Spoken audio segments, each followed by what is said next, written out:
2025-yil Milliy tiklanish demokratik partiyasi uchun amaliy ishlar, jonli muloqot va aniq natijalar yili bo'ldi desak mubolag'a bo'lmaydi. Bu yil partiya g'oyalari, loyihalar, aksiyalar va ko'rik-tanlovlar orqali xalq hayotiga yanada yaqinlashdi. Xususan, xizmat beminnat ko'ngilli ziyolilar loyihasi doirasida 988 ta o'quv kurslari tashkil qilindi. 1199 nafar yoshlar qo'shimcha bepul ta'limga, 2844 nafar xotin-qizlar kasb-hunarga yo'naltirildi. Natijada xotin-qizlarning 259 nafari mustaqil faoliyati yo'lga qo'yildi. 1776 nafari bandligi ta'minlandi. 259 nafar xotin-qizlarga subsidiya asosida o'z tadbirkorligini boshlashda amaliy yordam ko'rsatildi. 27 nafari subsidiya asosida o'z tadbirkorligini yo'lga qo'ydi.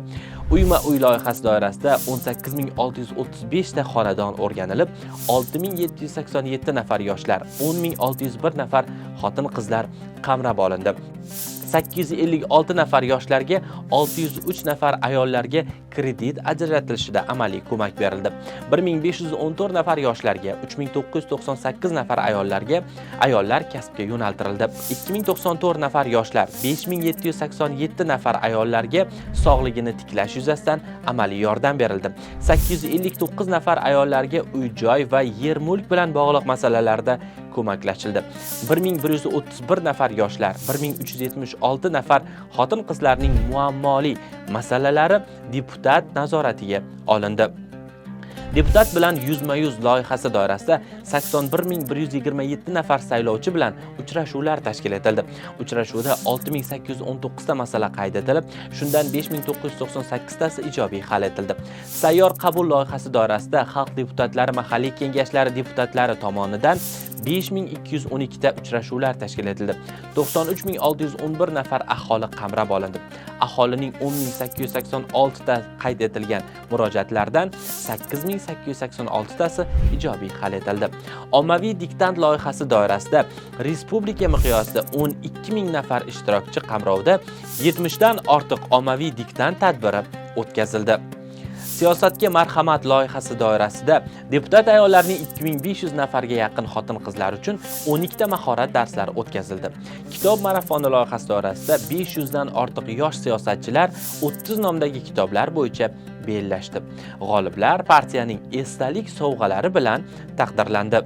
Biz chekishga qarshimiz aksiyasi Toshkent shahridagi Toshkent Management va iqtisodiyot instituti, Toshkent shahridagi Alfraganus universiteti, Toshkent shahridagi Amiti universiteti, Toshkent amaliy fanlar universiteti, Toshkent iqtisodiyot universitetlarida keng tashkil etildi.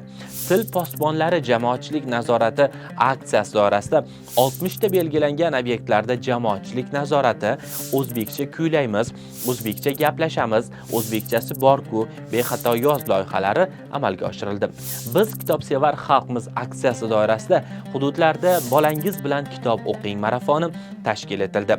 Kutubxonalarga mahalliy kengashlar deputatlari, partiya xodimlari tomonidan 200 dan ortiq badiiy adabiyotlar taqdim etildi. Partiya tomonidan 63 nomdagi, shundan 20 nomdagisi o'zbek milliy adabiyotlari, 34 nomdagisi zamonaviy o'zbek bolalar adabiyotlari, 9 nomdagi jahon bolalar adabiyotlari, jami 630 dan ortiq she'riy, nasriy asarlari, ilmiy ommabop adabiyotlar va kitob javonlari maktabgacha ta'lim tashkilotlariga yetkazib berildi. Yangi asr avlodi, Akadem nashr, Zuko kitobxon, Asahi Books, Invest Book kabi bir qator yirik nashriyotlar bilan hamkorlikda maktabgacha ta'lim tashkilotlarida mahorat darslari tashkil etildi. Partiya tomonidan 0 yoshdan 7 yoshgacha bo'lgan bolalar o'qish uchun tavsiya etiladigan 150 ta adabiyotlar ro'yxati shakllantirildi va ommaviy axborot vositalarida e'lon qilindi. Toza likopcha aksiyasi doirasida 199 ta ovqatlanish shoxobchasi, 217 ta mahalla fuqarolar yig'ini, 54 ta oliy ta'lim muassasasi, 79 ta maktabgacha ta'lim tashkilotida jami 549 ta targ'ibot tadbirlari amalga oshirilib, 15000 nafarga yaqin aholi qamrab olindi.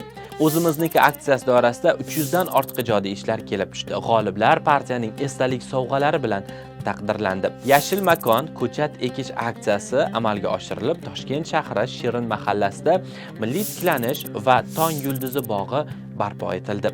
Alla onalar qo'shig'i ko'rik tanlovi doirasida 2503 nafar xotin-qizlar ijrosida jami 368 ta ijodiy ishlar, shundan 133 ta videoroliklar, 173 ta alla matnlari, 62 ta MP3 formatidagi allalar kelib tushdi. Tanlov g'oliblari 10 ta nominatsiya bo'yicha aniqlanib, partiyaning esdalik sovg'alari bilan taqdirlandi. Zakovat intellektual o'yini respublikaning 25 ta oliy ta'lim muassasasining 1000 ga yaqin talabalari ishtirokida tashkil etildi. Yangi nigoh videoroliklar tanlovi doirasida kelib tushgan 285 ta videoroliklar ijtimoiy tarmoqlarga joylashtirildi. Tanlov g'oliblari partiyaning esdalik sovg'alari bilan taqdirlandi. 2026-yilda esa ushbu loyihalar yanada keng yo'lga qo'yiladi. E'tiboringiz uchun rahmat.